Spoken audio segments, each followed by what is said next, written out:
Welcome to Decode. This is part 2 of our special about Vladimir Putin, and it deals with the events of the war in Ukraine.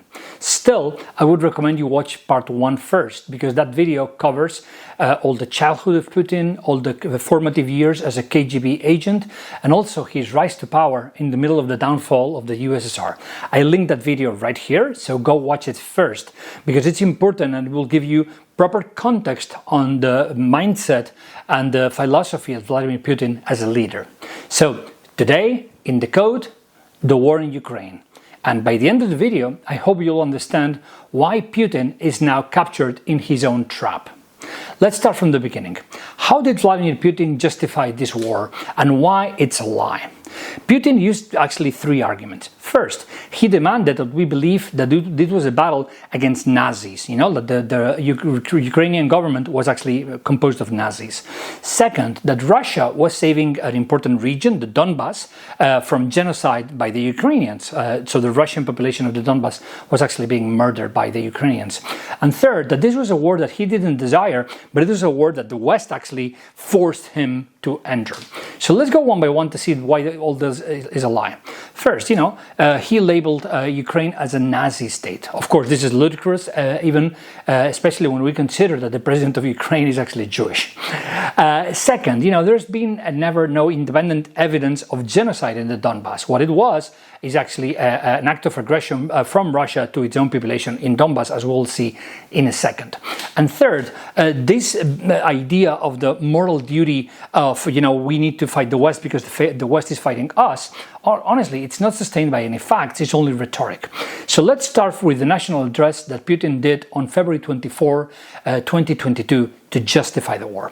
In that speech, he said, "We had no choice, we were forced into this, we are protecting Donbas from genocide, we are fighting Nazism, and we are responding to an impending NATO threat." On paper, this sounds like a mission, almost like a moral obligation of Putin to actually enter this war. But there's only way to actually test if this is true, which is to check who pays the price of all this. 3 figures are going to disprove this completely. Figure 1, let's look at the Donbas. This is the region that he was supposed to be saving. Remember, in his ideology, basically the Donbas, which is composed of Donetsk and Luhansk, those are 2 provinces, 2 oblasts of Ukraine. They are in the east side, so bordering Russia. And basically, in Putin's words, there's lots of Russians living there who want to speak Russian and who want to be part of Russia. And so basically, he's saving this Russian population from genocide. Okay, so if we'll take a look at the news and we'll take a look at any independent report, what we're going to see is that actually the Donbas actually became a battlefield. People are fleeing, electricity is gone, and the cities are in ruins. Is that what you do with the people that you want to liberate? Think about this, when the Allies actually reconquered France after D-Day, of course they were freeing the villages, and of course people were greeting their arrival because they were seen as liberators, when the Americans and the English and the Canadians and all of those actually crossed France eastwards, actually trying to free Europe from the clasp of the Nazis. They were received as liberators. Okay, what if I tell you that 80% of the infrastructure of Donbas has been destroyed by Russian bombings? Is that what you do in a region that you're supposed to be liberating? That's not liberation. That seems to me like an occupation under artillery fire. If this was actually a movement of liberation, most likely the response by the people in the Donbas would be much different. And of course, the actions of the Russians will also be much different as well. So again, this idea of, we need to free the Donbas. No, you're actually murdering the Donbas. Second figure. This whole idea of Nazis. Again, Putin claimed that Kiev was ruled by a fascist regime. And we all know what Nazis are. We all kind of like grown up and, reasonable people. We've seen this on movies. We've seen this in history books. Nazism was a very, very dangerous regime in Germany from 30-something to 45. And to claim that Ukraine is a Nazi state, that's a very, very serious accusation. So let's look at the facts. First, as I said before, Volodymyr Zelensky is actually Jewish, So yeah, that's a weird type of Nazi. His relatives were actually murdered in the Holocaust. So that's not a joke. And of course, Putin will counter that by saying, but there's far-right groups operating in the country. Sure, like in Spain, like in Italy, like in the US. Of course, there's extreme left and there's extreme right ideologies kind of like everywhere. But those far right groups, they hold no power. They are not they're not the president. They're not in the parliament. So really, this accusation that Ukraine is a Nazi or a fascist regime. Where are the concentration camps? Where is the genocide? There's none. No international study, independent international study, has found any signs of a Nazi regime. And again, we all know this because we are not under the paranoia of the Russian state, we in the West. And this is called Godwin's Law. And this is a law that basically says that whenever you want, because of the huge trauma that the Nazis were across the world and specifically in Europe, whenever you want to discredit someone and whenever you want to attack him, what you need to do is compare him to Hitler or compare him with the Nazis, because that's going to be kind of like the most deep insult you can do for that person. And that's what Putin is doing here. What Putin is doing here is saying, Zelensky is a Nazi. No, he's not. Nazis were people who, raised their hand and put people in concentration camps and murdered 8 million Jewish and basically tried to conquer all Europe and most of the world. That's very different from what we see in Ukraine. What we see in Ukraine is a democratically elected regime. You may like it, you may not like it, but definitely it's not a Nazi regime. But let's keep going. Again, we've seen there's a lie in the Donbas. We've seen there's a lie in this idea that Ukraine is a Nazi regime. But let's go with the deepest one of them. And it's kind of funny if it wasn't very sad and very scary, which is this idea of, we're under the threat of NATO. And for a second, you could believe, maybe he's right. Maybe, we NATO countries, remember, I'm Spanish, I'm part of NATO. So maybe we NATO countries are actually getting closer to Russia, and he feels threatened, and that's why he attacked Ukraine. Okay, let's look at the data as usual. That's what we do here in DECODE. Look at the data, look at the facts. Okay, in 2022, when the war in Ukraine started, did any country join NATO? Nope. Nobody. That's kind of funny. Was there any movement of bases, bases of NATO towards Russia? None either. And then you ask Putin and you say, hey, Vladimir, why do you say, NATO is getting closer when this is not true? And Putin will respond, and he said this on TV, national TV, we don't want NATO countries bordering Russia directly. And, if Ukraine entered NATO, Ukraine would be bordering Russia and would be a NATO country, so we don't want any borders between NATO and Russia. We want to have like a buffer zone. Yeah, sure. What if I told you that NATO already has borders with Russia? And that it has had borders with Russia for 70 years. So this is all a lie, again, as I was saying before. NATO has been bordering Russia for 70 years with no issues, like a direct border. And I'm going to explain you why. And you'll see that why all of this is basically bullshit on Putin's mouth. Let's go case by case. Okay? Maybe you've heard of a country called Norway, in the Nordics. Okay, Norway, please open up a map, has a border with Russia. In the northern tip of Norway, there's a border between Norway and Russia directly. That border is around 200 kilometers, so about 140 miles or so. And you know what? Norway has been a founding member of NATO since 1949. Okay, so this idea of we don't want a direct border. What about Norway? It has a border with you, and you've never had a problem with that. And maybe they will say, no, that's an exception. Okay, let's keep going. How about the Baltics? Estonia and Latvia, both of them, they have borders with Russia because, they are ex-Russian territories, and when they seceded from Russia when the downfall of the USSR, they joined NATO in 2004. And Estonia has specifically 300 kilometers of border with Russia directly, and Latvia has 330 kilometers, so among the two is about 600 kilometers, about 400 miles of direct border with Russia with NATO countries. And, Lithuania, which is the third of the Baltics, by the way, also has borders with Russia because Russia has an enclave called Kaliningrad, which is actually bordering Norway, Poland and Lithuania. And that has also borders with Russia directly.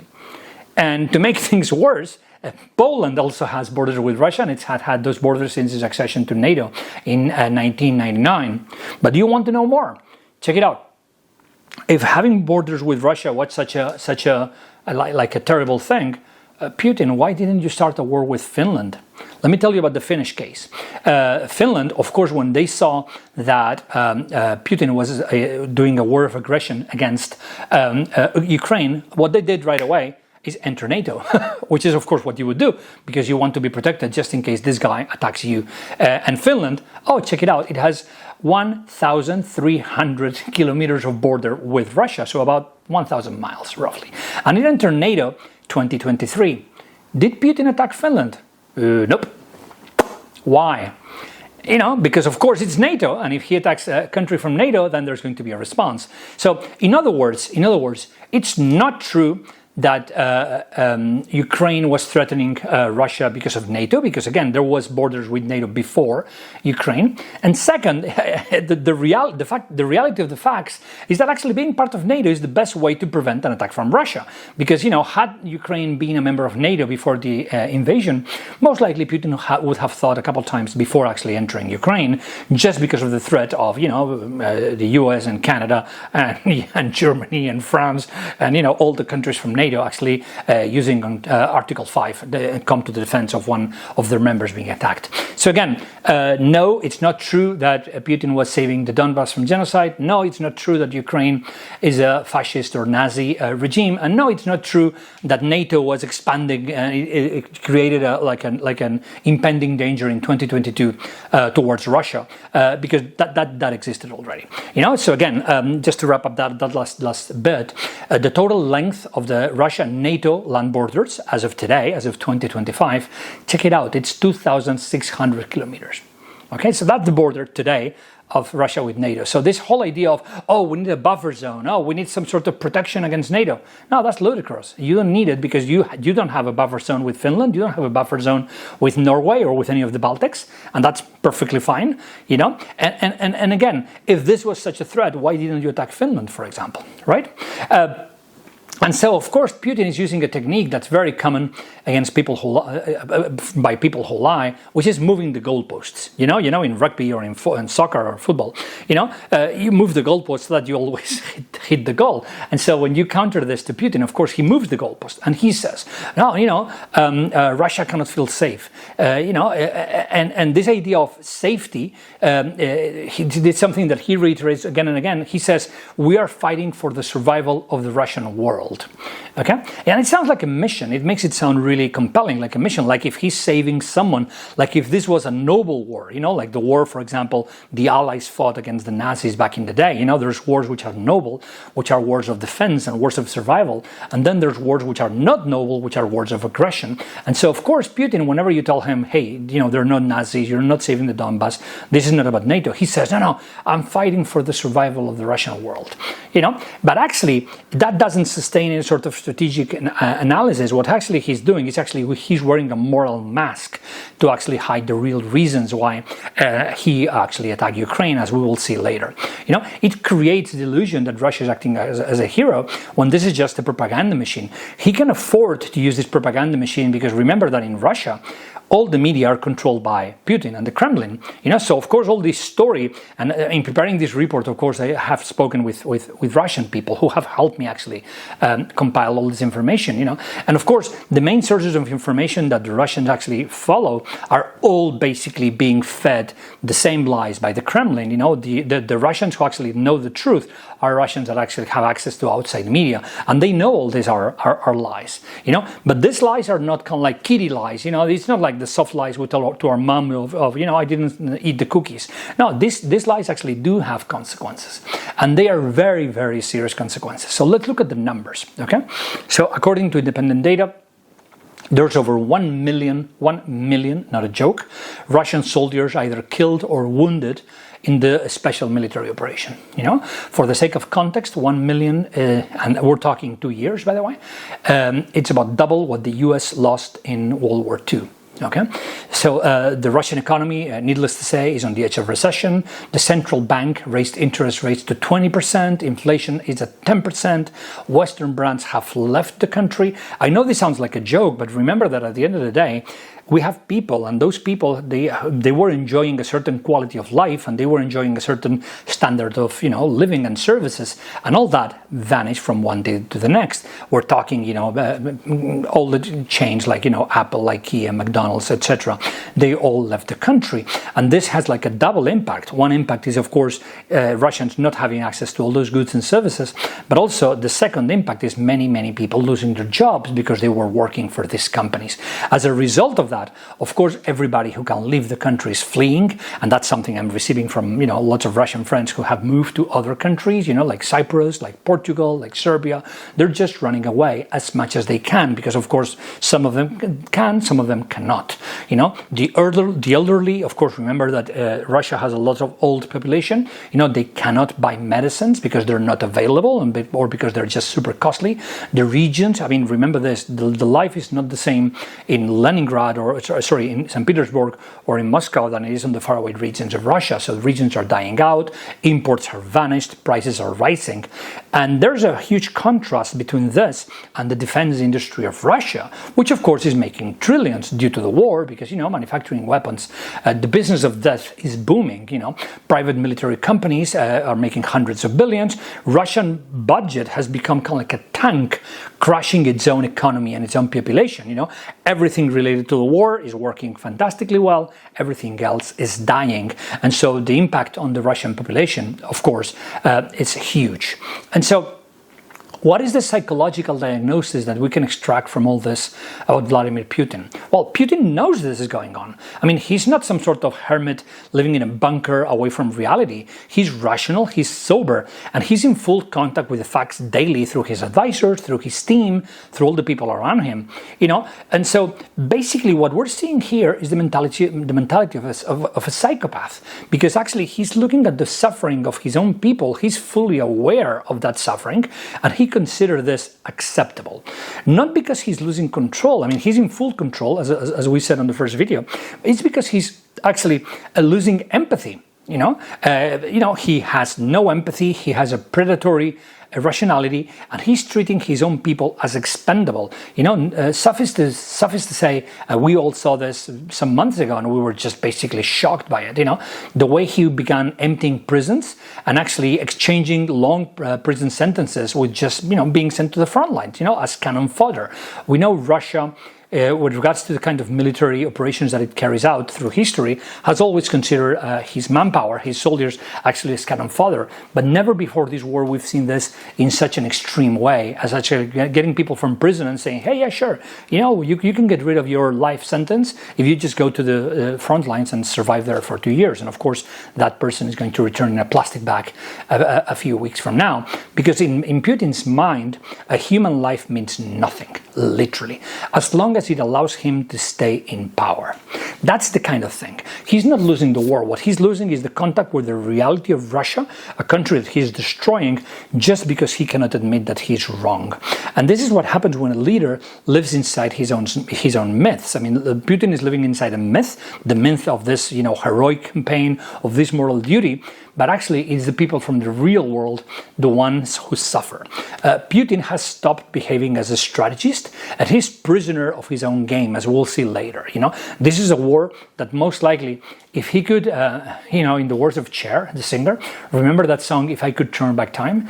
Most likely, Putin could turn back time, he would never enter Ukraine. But now he's inside Ukraine, and you know what? He cannot let go. And we'll see later in the video why he cannot actually concede defeat, or why he cannot retreat. At this point, this is not a war he started to win. If you remember on the first video, we spoke of this political theory of the permanent enemy. So Putin started this war as a way to continue with the permanent enemy and basically to discourage the model of Ukraine as an alternative to Russia. But now, actually, what's happening is that he's actually captive of his own trap. But let's go back to the start of all this. When did Putin actually lose contact with reality? This is not in Ukraine. This happened many years ago. Putin, actually, when he first came to power in the early 2000s, he didn't look like a man who wanted to wage war with the West. Much the opposite. He looked like a guy who wanted to fit in. We've seen photos of him, for example, with George W. Bush without a tie and basically, just smiling and posing for photos. He wanted to be one of the boys. In fact, in the early 2000s, Russia tried to join join. Well, actually, it effectively joined the Council of Europe. There was talks of a permanent partnership with the European Union about trade. There was cooperation with the US. And Putin was a young and pragmatic leader who wanted to be, again, as I said, one of the boys. In fact, come 2001, we all remember the sad events of September 11, 2001, the destruction of the Twin Towers. Did you know that Putin was actually the first international leader to call the US president, at that time George W. Bush, to actually express his condolences? That was Vladimir Putin. So look at how much we've changed in about 20 years. In fact, in 2003, 2 years after, he actually supported the accession of Russia to the World Trade Organization. So again, Putin didn't want to be feared at the time. He wanted to be one of them. He wanted to be treated as equal. But everything changed in Munich in 2007. This is the speech that changed everything. In February 10th, 2007, there was a conference in Munich called the Munich Security Conference. This is the typical place where people speak in diplomatic tones and, big speeches about, the future of the world and cooperation and, that kind of stuff. But not this time. Not this time. Putin came, basically with fists up, looking for a fight, and he said, a unipolar world is not only unacceptable, it is impossible. And that's a literal quote from Putin. He attacked the US, he attacked NATO, he attacked the concept of American exceptionalism, which of course, as you can imagine, it shook many feathers in the US, and he said that the West was behaving in an aggressive way, dishonestly, and in a threatening way. Of course, people listened to this speech with some sort of nervous politeness. You can look up videos online of that speech. And then they slowly began to pull away, and they slowly began to see that the relationships between Russia and the West would never be the same after that speech. And here's the breakup, kind of step by step. We can look at this. Remember in the Olympics when we watch kind of the 100 meters and we can watch that in slow motion? This is what I'm going to do now. Check it out. In 2008, again after the Munich Security Conference of 2007, NATO begins actually reacting to the messaging from Putin, and actually there's talks about Georgia and Ukraine joining NATO. So again, the whole idea of Ukraine being part of NATO is not from 2022; it's actually from 2008. That same year, there's war in Georgia, and again, Georgia and Ukraine begin thinking, what? Russia may not be the best protector for us, so maybe we should begin looking west towards NATO and try to, look for a better living joining our European friends, not so much our Russian friends. In 2011, actually, we have all the events of the Arab Spring. If you remember, those were all these movements in different Arab countries, like, Egypt, Libya, etc., trying to find, more support for human rights, freedom of speech, freedom of the media, etc. Needless to say, of course, the US supported those protests. Same thing happened in Russia in a different scale. Between 2011 and 2012 is when people began doing protests inside Russia, and there was a sense of opposition to the regime of Vladimir Putin. And that is when Putin began basically trying to behave in an aggressive manner. For example, in 2014, that just 2 years after, that's when the annexation of Crimea started, and that's when the sanctions began, the escalation began. You see the pattern? The pattern is in 2007, Putin begins breaking this attempt of being one of the boys with the West. He tries to do things the Russian way, which is of course an aggressive way. Most of the ex-Russian republics try to move west, seeing the threat of Russia, and basically as a reaction of that, Putin begins moving into Ukraine, in this case attacking Crimea, which he actually conquered in 2014.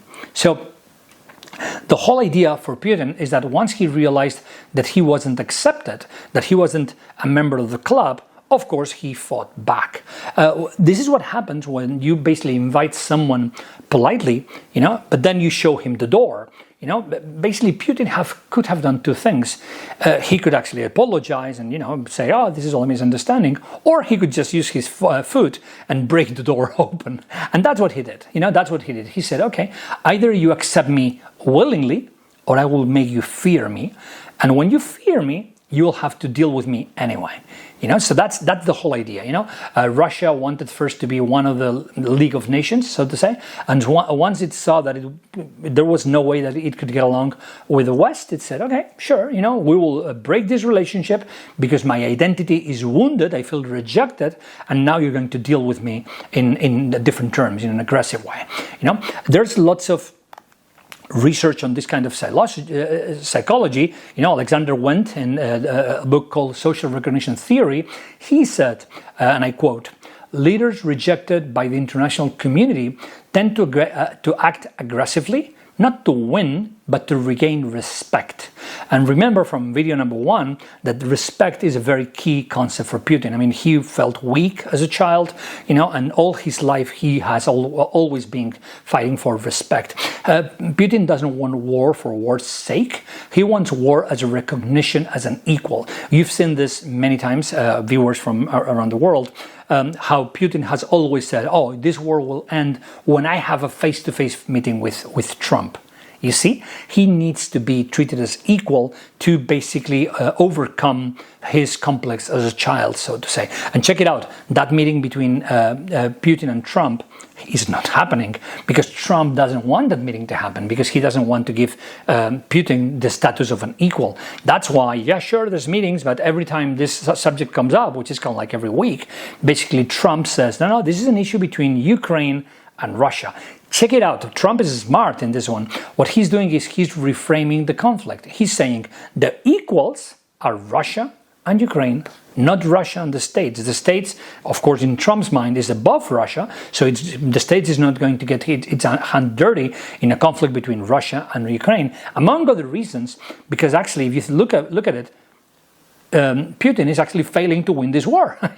It's not like, oh, Russia is better than Ukraine. Sure, if you're better than Ukraine, why are you not winning the war? Right? So it's a conflict between Putin and Zelensky, and those two are the ones who need to sit on a table and try to have a conversation. And check it out, this is very interesting from a game theory standpoint. The meeting between Putin and Trump is not happening because Trump doesn't want it, but then the meeting between Putin and Zelensky is not happening either, although Zelensky is saying, sure, I'm willing to have that meeting, because Putin does not want that meeting. Putin wants the meeting with Trump to be treated as equal, to be treated as a superpower. That's kind of like the idea. But actually, now that we've seen the psychology of Putin and how he behaves, let's go to the real cause of this war. Really, let's, we're all grown up. Let's stop all this bullshit from Putin and let's look at really what's going on here. What's going on here is that Putin perceives the West as a mirror, and that's the source of all this problem. Basically, it's not a geopolitical bloc, it's a mirror. When Putin looks at the West, of course, remember this, Putin is not a hermit living in a cave. Putin reads the New York Times, Putin sees YouTube, Putin is aware of everything going on in the world, and what he sees when he looks at the West is he sees an alternative model with liberal values. First, everybody does whatever they want with their lives. Of course, that's what the Western model is based on. Second, a weak executive power, and I don't want to say our governments are weak. Of course, the Spanish government, the American government, the German government, of course, they're strong. But compared to an autocracy, from Putin's mindset, these governments are weak. There's a weak executive power because there's, too little control, basically. And of course, in the West, we accept protest, we accept minority rights, we accept an independent media, and you can have CNN actually blasting Trump, and that's fine because that's called freedom of the press. And you can have, of course, LGBT rights, of course, because that's nobody should have any sort of opinion on who you go to bed with.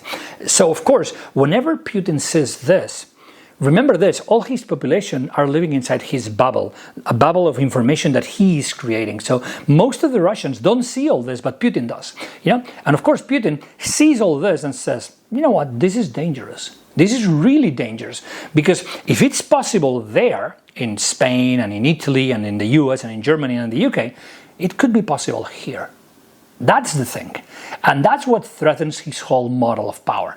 Putin bases all his power on the idea of, I am the only model. It's either me and my vertical or the collapse of society.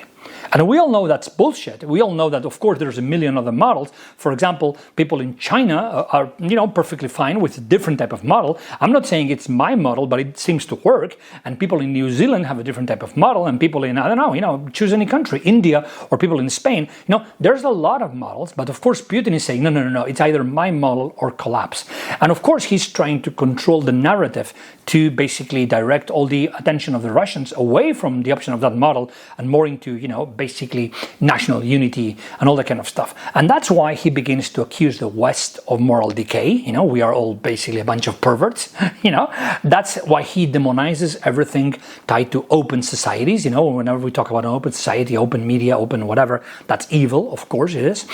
And that's why he promotes Russia as a fortress of order, tradition, and normality. It is like Russia is the world's last hope. The rest of us, we Spanish people, and you guys from Germany or the UK or whatever, we're just a bunch of perverts, and we're just going down in hell. But luckily Russia has Putin saving the world. Sure, that's what's going on really. But again, as I said, it's basically a reflection. Putin sees the reflection of what life could be in Russia without him, and of course he's scared to death. The West is not Putin's enemy only in the military sense. Of course we are. Putin, sure, he has nuke, but let's remember that Russia is a country with the GDP of Italy, just for the sake of perspective. If Russia didn't have nukes, the story would be very, very different. Okay, but the idea is that for Putin, we are just not a military threat. We are a proof that there's an alternative, and you know what? That the alternative is actually much better. So he's not fighting NATO. He's fighting the idea that life could be different, and that's why he doesn't attack our tanks. That's not what he does. He attacks symbols. The gay flag. The gay flag is terrible. If you show up, I know people in Russia who are actually, LGBT. Try to go in the middle of St. Petersburg with a pride flag, and let's see what happens. He targets, human rights groups. He targets Facebook because, of course, social media is the way that these evil ideologies are actually entering Russia. To him, all of these are informational threats. Threatening his power, and of course they are aimed. They're kind of like torpedoes aimed at the core of what he's trying to build, which is an immovable system that perpetuates him in power. And if there's one country that Putin fears in his mirror theory, that is Ukraine. Let's go back to the events of February 24, 2022. Early morning, Vladimir Putin decides to push the button. It labels it a special military operation. He doesn't want to call it for what it is, which is a war of aggression, the invasion of a sovereign country. But the fact is that Putin is surrounded by a circle of military leaders and advisors, and his inner circle basically tells them, oh yeah, this is going to be a 3-day war, like the ones Israel does, like the 7-day war and that kind of stuff. They say, oh no, we're going to be in Kyiv in 3 days. Zelensky will flee like a rat, and the West will stay quiet. And don't worry, you're going to be perceived as the liberator of Ukraine. And, this is going to be an easy win. Well, something went wrong, right? Ukraine didn't break. 2.5 years later, here they are, still holding their ground. The West didn't panic. What it did, it began a structured operation to arm Ukraine to the teeth. And with these two actions, actually, Putin was pulled into something he didn't want, which was a long war, something he was definitely not prepared for.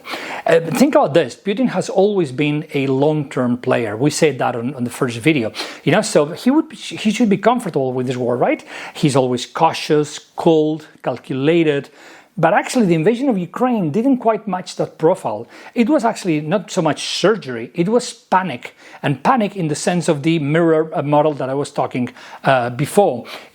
Some analysts, actually, for example, Fiona Hill from the Rand Corporation, have said this was an irrational decision. It reflected not really strategy, but fear. Fear of losing control over the post-Soviet space. Remember this, going back to the mirror theory. Ukraine, to Putin, is not a neighbor, any neighbor. Ukraine is very different from Finland. It's very different from, any of the other neighboring countries of Russia. Ukraine is literally, for him, Russia. the same type of people, the same language, of course, in his mind, the same type of, like Slavic nationals, etc. So for Putin, if there's a country that's like Russia, that is Ukraine. But Ukraine actually is showing an intent to go in a very different direction. It wants to be free, it wants to be young, it wants to be European, it wants to be in the European Union, it wants to look towards the West. It's even talking about joining NATO, with, of course, independent choices and an uncontrollable thinking in the sense of the paranoid, control-heavy model done by Putin. So again, Ukraine is basically Russia very differently. And so if Ukraine survives, if the model of Ukraine actually survives, that sends a very, very strong message to all the other ex-Russian republics like Georgia's and all the others, which is, hey, there's another way, and you know what? That model maybe is better. That's the whole idea. And in that moment, and that's the reason why Vladimir Putin started this war, because of fear. It was not a calculated thing because of NATO or something like this. No, it was fear of actually finding in the mirror something that's like you, which is Ukraine, but decides to go in a very different way. And that model is actually succeeding and showing your Russian comrades, you know what, hey, you're actually doing a stupid thing by following this madman, because there's a different way of holding your future, and that different way is actually better. So that's why Putin actually had to start this war. But of course he was sure, because of his advisors who lied to him, that the West would get tired and the Ukraine would collapse, and that somehow the sanctions could be bypassed, and basically that after some weeks of rage and loud words, the world would become to business as usual, and he would actually be able to take over the whole of Ukraine. But then, a week passes, no Kyiv in sight, a month. He's actually, after a month, starts to see that he's kind of like entrenched in a front line that hasn't moved so much since then. Then, a year, and you know what? Nothing falls apart. Nothing falls apart. He's conquered, a chunk of Ukraine, but basically he's there. He's not making significant progress. And the only thing that's actually falling apart is his own logic. His own logic, which is he's a guy whose identity is built on control, and he becomes hostage of basically the unpredictability that he himself unleashed by starting a war that he shouldn't have started. You see? He always wants to have calculated outcomes. He didn't expect this outcome. He didn't expect to be caught in a sort of World War I. Remember in World War I, the trench war with no front line moving significantly in one direction or the other. He didn't expect to end up in that situation 2-3 years down the line as he is now. So that's the reason why I'm saying this is not a rational decision. This was driven by fear. Fear that actually Ukraine was succeeding into building an alternative model to the Russian model, the traditional model. And so, of course, the war dragged on, as wars do. That's what they do. Unless you solve them quickly, wars tend to drag on. And then, of course, the rhetoric of the Kremlin had to adapt to the changing environment. They started with, we're protecting Donbas, we're fighting the Nazis, we're battling NATO, And now what, after 3 years? Now what? This whole story, it just collapses like a house of cards. So basically, now Putin has changed all that speech. If you look at his speeches recently to, we're on a spiritual mission against the West, because the West is threatening us. No, it's not threatening you. It's just showing a different way of living. And you know what? It's a better way of living. And that's what really scares you. So this isn't really a strategy. It's basically rewriting the narrative on the fly through improvisation. It's a typical pattern that we see in autocracies under stress. When you have no victory in sight, you need to replace it with a story, ideally a sacred one, so that basically you can, keep rally your citizens together with a rally around the flag effect that we mentioned on video 1, and so of course, failures by your leadership become betrayals. Wow, we were betrayed by this commander or this general or whatever. Deaths, of young people. Remember the hundreds of thousands of Russians who have died, many of them young ones in the line of duty, and this becomes holy duty, and it becomes sacrifice for the nation. No, it's not. It's a bloodbath. It's carnage because you started a war that you shouldn't have started. And of course, any criticism, anyone saying, maybe we should think of a different strategy, that is actually, you're helping the enemy. See, it's the simplification of ideology in times of war, and that's what Putin is actually holding on to now. Just trying to, very desperately trying to keep all the Russian citizens actually rally around him, even in these times when the war is, of course, not progressing as he would like it to be. So at the end of the day, what's going on now, that what is crucial to understand is that actually, unless he wins, let's imagine Putin wins. Of course, he's not winning. We all know that. Unless he wins, Putin cannot end the war. He's kind of like in a catch-22 situation. He's kind of like in a deadlock. Unless he wins, he cannot stop the war. He needs to keep the carnage going because he cannot admit that he started this war for nothing. Let's imagine now he stops the war and says, okay, yeah, we go home. We keep whatever we conquered. Let's face it, the Ukrainians will reconquer that in 2, 3, 4 years. And then what? You admit that you did it for nothing? That it was pointless? Look at Hitler. It's a very good comparison here. Putin versus Hitler. What happened with Hitler when, of course, everything was lost? He shot himself. That's what he did, because basically he could not admit, oh yeah, sure, I've destroyed my country for nothing. What did Germany get from World War II? Nothing, just destruction and death. So that is the scenario. So, of course, because he's not losing territory, what Putin is doing is just keep the war going, because as long as the war is going, you don't need to admit that you made a mistake, And that would mean him actually coming on television and say, oh, you know what, I was wrong, I'm not all-powerful, oh, I'm vulnerable, oh, our armies are not invincible. That's not the kind of speech that Putin can afford to make at this point, because his power actually rests on the opposite, So every day that the war continues, this is not about strategy. Every day that this war continues is a day in which Putin manages to basically save his face and shield himself from shame, the shame of admitting that he's not a leader, but he's a mistake, So again, as we've seen, this war is not about borders, it's not about NATO, it's about one man's fear of an alternative way to his regime. And of course, if there's an alternative way to his regime, he could be erased from history. Because of course, all the legacy of Putin rests on a certain structure of the country, which is a structure that he has worked so hard to maintain all these 20-something years, right?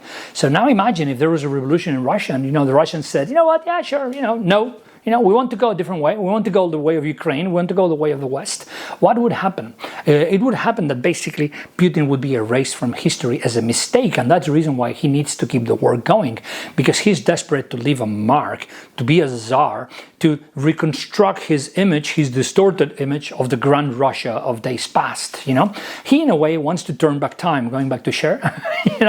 And he wants to be, powerful and, leave a mark in history. But what he's facing is that, okay, he can win the war, and maybe that would happen. But if he loses the war, if he stops the war, then that will never happen. And that's the reason why he's kind of like one of these rats in a wheel, just keeping the wheel spinning, because if he stops the wheel, everything will see that he's basically a fraud, And actually, history shows in the past, all other leaders of this same ilk, like, Mussolini, Hitler, etc., that those leaders who fight the hardest to leave a mark, and they fear being forgotten the most, often they turn themselves into tragedies, without meaning. What was the meaning of Mussolini? What is the outcome of that? A tragedy. And, same thing with Hitler and many others, So, again, this obsession of with his grand legacy, this kind of like megalomaniac obsession, what he's going to do is destroy any chances of actually him leaving any sort of legacy at all, except for a negative one, And so again, here we are 3 years later, right? Tens of thousands are dead, most likely hundreds of thousands on both sides, by the way. And this is something that Trump is rightly saying. I can disagree with Trump on many fields, but one of the things he's saying, and rightly so, is, hey, you know what? About 7,000 people die in this war every week. Think about that, 7,000 people. It's the size of a mid-sized concert stage. When you go to a concert to listen to music, that people there, that's around 10,000 people maybe. So that amount of people die every week. You know, hundreds of billions of rubles have been burned, literally. You know, they're destroying the battlefield in the forms of, you know, destroyed equipment and tanks and, you know, supplies, whatever. You know, in a country that's still under sanctions 3 years after. The economy is in a constant emergency mode, like in ER, right? And still, he cannot make a step back. There's no peace, there's no pause. Even, you know, last week, Donald Trump had to admit that he had spoken with Putin, and Putin said to his face like this, no, I have no intent of stopping this war. You know, and it goes to question, you know, why? Why can you be so sick, basically, not to realize that this is all a big mistake and you cannot stop this war? And the reason is actually going back to my first video. If you didn't see it, please see it, because I explained this idea of the vertical, right? You know, if you look at the US, just for example, or Spain or Germany or any country in the West, you know, there's a system of checks and balances. You know, if the president makes a mistake, you know, there's a parliament who could step in, and there's judges who could say, hey, stop. You know, and for example, it's happening with Trump these days. You know, he tries to do things, and sometimes they say yes, and sometimes the Supreme Court says, no, you cannot do this. So again, this is all what we call the system of checks and balances. You know, Russia does not work this way. Remember that. As I said, Russia works with a vertical, you know, and decisions are made at the top and they're made alone. What that means is that basically there's no parliamentary pressure, you know, there's no parliament telling Putin, hey, stop. There's no independent media putting every day the number of dead and, you know, how stupid this war is. I mean, remember the war in Vietnam, you know, the fight between, you know, the American army and the Vietnam armies, and how the media in the US actually was one of the ones actually saying, hey, you know what, this war is basically, you know, we're wasting our time here, you know, and there's no elite, there's no inner circle capable of stopping him, you know. So no one has the leverage to actually make Putin change his course, because this is a very personalist rule. I mean, he's kind of like a pharaoh from Egypt, you know. He's like almost like a god. He makes decisions, and no one is going to basically say, hey, this is wrong, you should stop, you know. But this is also interesting, because a friend of mine who's actually Russian told me once, yeah, it's interesting because we Russians are an interesting crowd, because we give 100% of our trust to our leader, but we also give 100% of the responsibility. You know, what that means is that most likely if Putin loses this war, or he admits that this war was wrong, Putin will be done. And he can be done literally in a physical way. You know, Russia is very unforgiving with leaders who basically fuck up. You know, and that's part of the reasons why Putin is not stopping this war. You know, for personal fear of what could happen if actually he admitted, you know what, this war was wrong. In psychology, this is called the escalation trap. And you felt this, many of you guys, because I will give you specific examples of this kind of behavior. You know, basically, it's this idea of sunken cost, where the more you invest in something, whatever it is, the harder it is to stop, you know, even when everything else is sinking, because again, you've invested so much that the only thing you can do is carry on. For example, a classic pattern of this is, you know, casinos. You know, if you've been to Vegas, you know, we've all been to Vegas, and, you know, you put $10 or 20, whatever it is, on the roulette, you know, and you know, that's lost, and then you think, oh fuck, I'm going to put some more because I need to overcome this, and more and more and more. This kind of like cycle of escalation. This is the escalation trap, and that's the same situation in which Putin is. The moment you go away from the roulette, that's the moment you wake up and you go like, oh my god, I lost 200, right? And that's one of the things why casinos work. Casinos work because people are stuck trying to overcome the trap that they themselves have put themselves into. What he is contemplating is all the tools at his disposal, and he realizes that he's got none except keep going. You know, let's go one by one. Can he resign? Nope, he can't. You know, because, you know, again, he's the president. He's supposed to be carrying on. He cannot say, oh, you know what, I was wrong. He cannot show any sort of weakness. You know, I'm going to tell you a story. This is a story that was leaked to me by actually a friend in Russia some time ago. There was rumors, this was about a year ago, you know, that Putin was looking for what's called an off-ramp. An off-ramp is when you're in a conflict and you're trying to look for a place to actually get out of the conflict. Yeah? Putin knew that he was actually stuck in the war, you know, and there were rumors among Russia of what he could try to do to actually get out of the war, with saving his face, And there was actually this rumor, and I was told this by a Russian friend, that actually one of the things that Putin could be considering is to fake a nuclear disaster. And I'm not joking. You know what happened in Chernobyl in 80-something, 86, I think it was? The Chernobyl nuclear disaster? Okay, that Putin could actually, get one of the many nuclear power plants in Russia, somewhere, like deep in the forest in the middle of nowhere, and basically provoke a nuclear disaster within Russia. The logic of this, in a very evil and very twisted way, it makes a lot of sense, which is, if there was a nuclear accident within Russia, maybe Putin could actually save his face by saying, oh, you know what, we need to retreat our troops from Ukraine because there's this kind of like force majeure, like a God's act, that we need the troops to actually rally around the country to save the country because we had this nuclear disaster. So look at how twisted this is. Putin is actually trying to find a way to get out of the war, including something like this. Again, I received this news about 1 year ago through Telegram. And he is considering all these kind of like really, really weird strategies to trying to find a way out. But of course, because those are unacceptable, basically he needs to keep going. He needs to keep going because the moment he stops the wheel from spinning, there's going to be, commissions and, people counting the dead and, the body bags and saying, oh my God, have we lost, 200,000 kids in this war? Have we lost, I don't know how many billion rubles in this war? Why did we do this? And so while the wheel spins, this doesn't happen. And that's the reason why he cannot stop the war.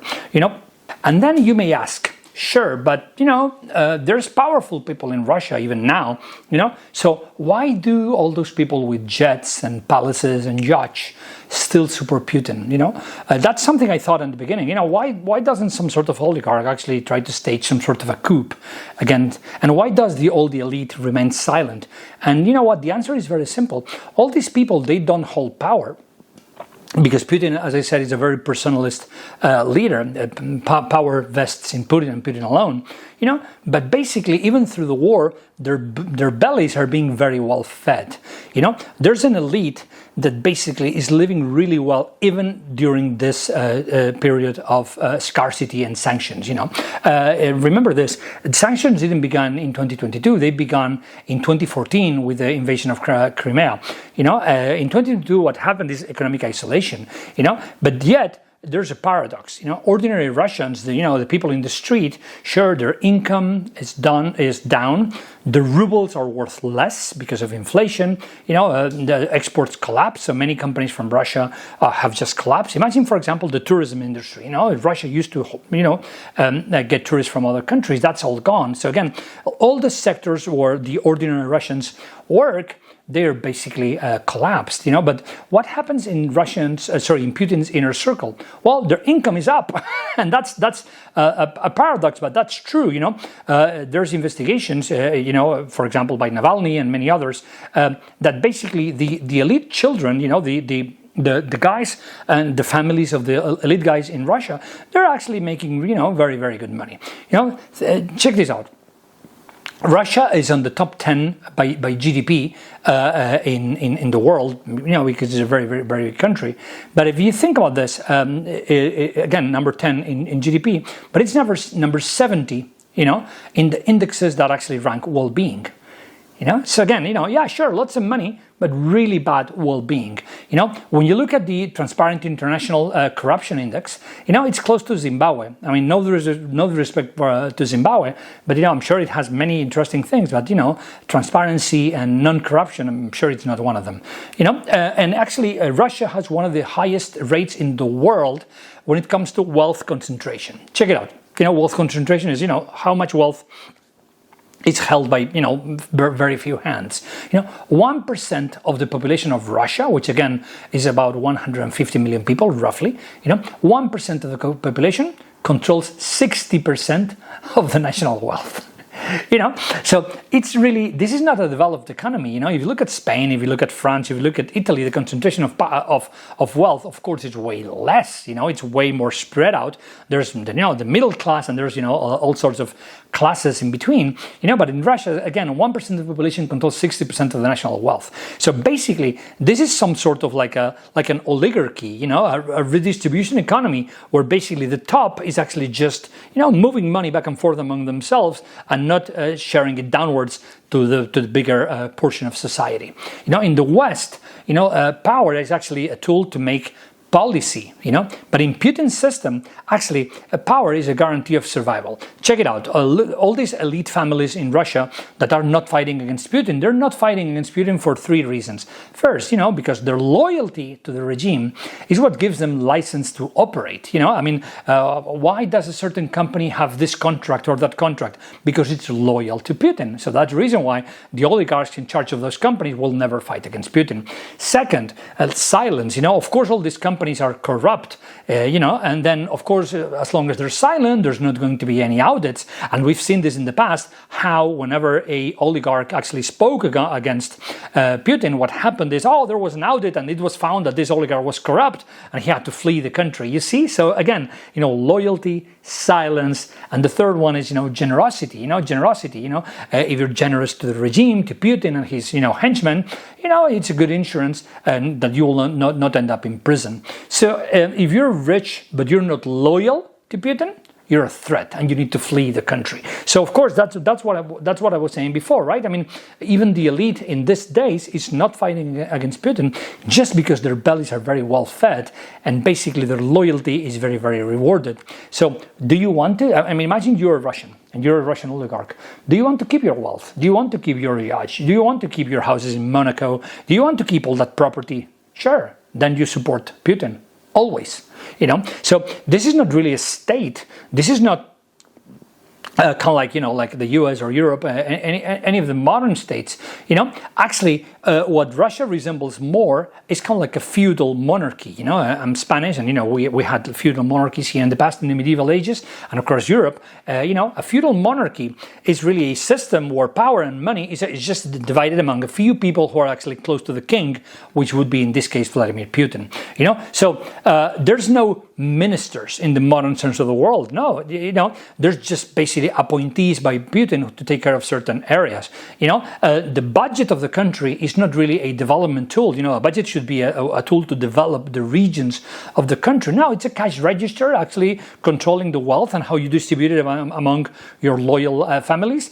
And your inner circle is actually vassals. Vassals in the medieval sense of the word. They live and they thrive because they have the favor of the Tsar, which in this case would be Vladimir Putin. There's political scientists who have studied this kind of regimes. For example, Mark Galeotti has called this a system where the state has actually become the personal property of the ruler. So there's a ruler, and that ruler is kind of like the boss of the family, and this ruler is basically distributing the wealth among a few families and among a few people who are basically loyal to him. And that's the way the country operates, and that's the reason why this second layer will never fight the first layer, because the first layer is the one actually making them rich. And want to hear the most bitter irony? The worse it gets in Russia for the general population, the more these elites feast. Because more sanctions means less oversight among those loyal to Putin. More panic, it means fewer audits on the source of their wealth. The worse the economy, the higher the margins for those in the key industries fueling the war machine. So everybody understands within Russia's elite that if the system burns, you better grab as much gold as you can before it's all gone and the system implodes. In normal conditions, elites would fear change, but in Putin's Russia, they also fear the future, and that's why they're clinging to the present and all the money they can make even in times of war. They're not following Putin out of love or out of ideology. Most of them, they don't believe that Putin is actually right and that this plan will actually work. It's just because Putin is actually the last wall between them and having to face the law. Putin is not just a president. At this point, for these elites, Putin is basically an insurance for them. But now let's look outside of Russia to understand that be careful, because Putin is not an exception. We live in really scary times around the world, and actually what Putin is doing in Russia has parallels to things that we're seeing in other countries as well. What if Putin wasn't some sort of like unique evil villain, but just part of a global pattern or a global trend? In the 2020s, we're seeing the same formula repeating across the world, a formula that basically does the following equation, which is fear plus charisma plus chaos equals durable power. That's the equation, right? Leaders who basically foster fear, they have strong charisma, they provoke a sense of chaos, and that basically fuels them to power and keeps them in power for a long time. Let's take a look at the way some leaders are doing the same. We're seeing the same pattern, for example, in Viktor Orban in Hungary. You know, he took control of the courts, the media, the universities. He built a rhetoric around fear, and in this case, the fear is based on migrants, you know, and the decay of Europe, which is very Putin-esque, this way of thinking, you know, and he uses religion and tradition as a shield from criticism. Again, that's very much the Putin playbook applied in this case in Hungary. You know, Lukashenko, Belarus, again, he's been in power for over 25 years. He's crushed protests in 2020 with brutal force. He built a vertical, which is actually a carbon copy of the one Vladimir Putin is using in Russia, you know, and be careful, because this kind of systems are all over the place. For example, in Spain, we're seeing the similar patterns with the ascent of the extreme right. You know, in this case, again, they're targeting migrants as the source of basically danger, and, you know, they're fostering national unity and tradition and all that kind of stuff. And that playbook actually, in part, inspires Donald Trump as well. And I'm sorry to say this, but it's a reality, you know. He's built a cult around this idea that he is the system. You know, we've never seen in the recent history of the US any other president. I mean, think about Biden, think about Obama, think about the Bushes, think of all these people. And none of them were as personalist as Trump is. And, you know, check it out. He refused to accept the election results. You know, we all saw what happened in the Capitol on January 6th, if I'm not wrong. You know, he's pushed narratives about some Americans actually being an enemy of the state. You know, that's never been seen in the US before. I mean, even, for example, Bush was a Republican, but he would never label the Democrats as an enemy of the state, you know, or Obama in the case of the Democrats, right? You know, so again, these examples show us that we're not in a moment in which we're talking about good versus evil. That's not true. It's more about mechanisms of power that are repeating regardless of culture in different places of the world. This culture of this pattern that some politicians have discovered of, you know, populism fueled by, you know, fear and fueled by this sense of, you know, either with me or against me, and anyone who's against me is basically a traitor to the country. You know, we're seeing that across the world. It's a recurring power strategy, and even now it's beginning to be labeled, you know, because this is becoming so widespread that analysts are actually giving it a name. This is called elite populism, you know, and that's when the leader speaks for the people, you know, for the, like a monarch from the old days, like, you know, in France, you know, absolute monarchy days,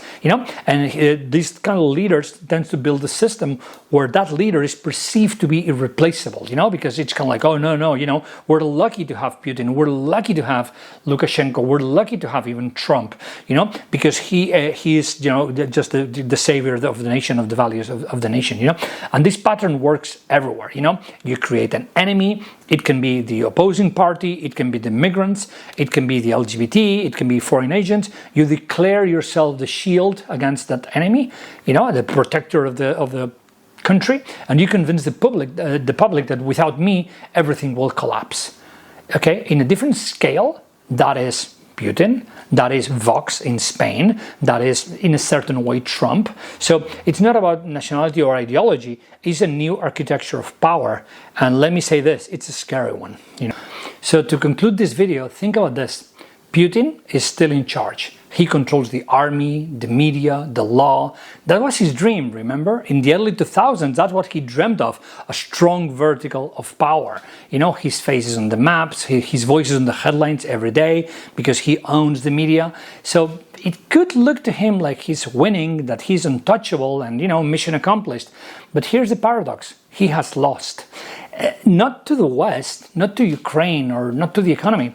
He's lost to himself because he became hostage of the very machine he built. His power is his prison. He cannot admit that this war was wrong. He cannot surrender power to anyone else, so he's basically captive as a president, and he cannot even take a pause because it will be perceived as a weakness. He cannot end this war, as I said before, because the moment he steps down, the moment he says, I was wrong, that would become a death sentence for him. So the truth, the reality, the fact that this war was wrong is actually a threat to him. He's surrounded by loyalists, the kind of yes man that will always keep saying, yeah, sure, you're the leader and you're amazing and you're fearless. But the reality is he's surrounded by loyalists because there's no honest people left in his circle. The only ones that survived all this process, all this filtering through the years, is basically yes men who will repeat the same message. And so, of course, at this point, Putin would need fresh ideas to get out of this maze, but he cannot because all the ones surrounding him are actually loyalists, And so he keeps telling all the country about victory and about the promise of victory and, the tradition of Russia, overcoming the West and all that kind of stuff. But that's a lie he can tell to all his people, but not to himself anymore. That's the defeat. He knows he's trapped. He doesn't know how to get out. He keeps telling the truth. So he becomes kind of like one of these fake actors that he keeps repeating the same scene, even though the movie has long been over. Putin still eats buckwheat for breakfast. He can press the red button. He can do whatever he wants. We love to divide the world into black and white. But sometimes what we need to understand is that within the gray walls of this bunker that Putin has turned Russia into, basically he's just a kid who grew up in a basement trying to overcome his fear, and that's what makes him dangerous. This is a man whose day is planned to the minute, yet the entire fate of the country depends on this improvisation that he did on February 24, 2022 to start a war that now he's trapped into. So this is not a movie villain. Again, as I said, this is a grown-up boy from a sheriff department still holding the world in suspense because he basically spent too long obsessing with this idea that he can never be perceived as weak. So again, we often think dictators will be defeated by tanks and, by warfare and that kind of stuff. More often, honestly, they collapse from within, from fear, from time, from truth that they can no longer control. The cracks are showing within Russia of, hey, it's been 3 years, what are we doing? Why are we doing this? Even the loyalists around Putin are beginning to notice that these sanctions have been going for way too long. And what's the point really? What are we trying to achieve? And again, in this channel, in Decode, I don't tell you what to think. That's not my point. My point is to basically give you facts so that you can think for yourself. So here's the real question. If all power in a country, in this case Russia, rests in one man, what happens when that man has already lost, but he's trapped and he cannot admit it? The current situation of Putin and Ukraine reminds me a lot of this move in chess called draw or stalemate sometimes, where basically the two sides, have moved all their pieces and, sure, they can keep doing movements, but basically no advance is made. And so at some point the players need to concede that this is going nowhere, that there's no victory for any of the two sides in the near future. With a key difference, which is in chess, sure, when you're in a state of draw, the only thing you can waste is time. You can be in a state of draw for 1 minute or 1 hour. Nothing's going to change, but the only thing you're wasting is time. Whereas in the war in Ukraine, what you're wasting is actually people. And sure, in the mind of Putin, I'm sure this is not his biggest concern. He doesn't seem to care so much. But as President Trump said the other day, over 7,000 people die every week on this war, and that's no small number. So really the question is, at what point will Putin basically say, okay, yeah, enough? We all know he cannot say that, but as we saw before, it's obvious that he needs to seek for some sort of off-ramp or some sort of exit strategy, because at some point it's just going to be like, hey, you know what, we've been on this thing like for what, 5 years? 10 years, 15 years, and we are not moving the front line, and NATO keeps arming the Ukrainians keep defending, and we're making no progress. So it's really interesting from my perspective. Actually, now that we've done the two videos, sure, we know where Putin came from and all his upbringing until he came to power. We've seen as a consequence of that, the war in Ukraine, which makes perfect sense if we understood the first video about his political philosophy. really the question is, what now? And of course, I hope we can do more videos about this in the future once there's any sort of development. I don't expect any major developments unless Putin gets what he wants, which is either the conquest of Ukraine, which will never happen, or some sort of meeting with Trump, because that would give him the recognition that he's actually aiming for all this time, like a small child. He wants, to meet with the big guy, which is Trump. I'm sure Trump is not happy with that analysis either. So I'm really interested to see what's going to happen now. This is a pure stalemate. Anybody can see it. And here at DECODE, of course, I hope we can keep talking about this. By the way, this is DECODE, as you've seen. I'm Danny Novarama. That's my alias here in DECODE, and for over 20 years I've been doing kind of like this kind of analysis. I have a channel in Spanish, and this is my channel in English. If you enjoyed this kind of video, please for sure, please do subscribe. We're just on the early stages of the channel. We're just a few hundred people, but this is how things begin. You need to start small so that one day things become big. And I'm really hopeful that you enjoyed this video and you will hit subscribe. Remember, if you do hit subscribe, that you do hit the bell, so this way you get a notification on the next video that I do. I touch many different subjects, so my next video is actually going to be about the nature of evil, based on the TV show Dexter. Dexter is coming back, and I want to do a video about why are we so attracted to evil psychopaths and stuff like that. So very, very different to Vladimir Putin. So again, I hope you enjoyed this video, and please do share it with your friends. And of course, here down below, I wait for you guys to have a conversation, have a discussion, and slowly build up what should be DECODE. Thank you so much for watching, and see you on the next video.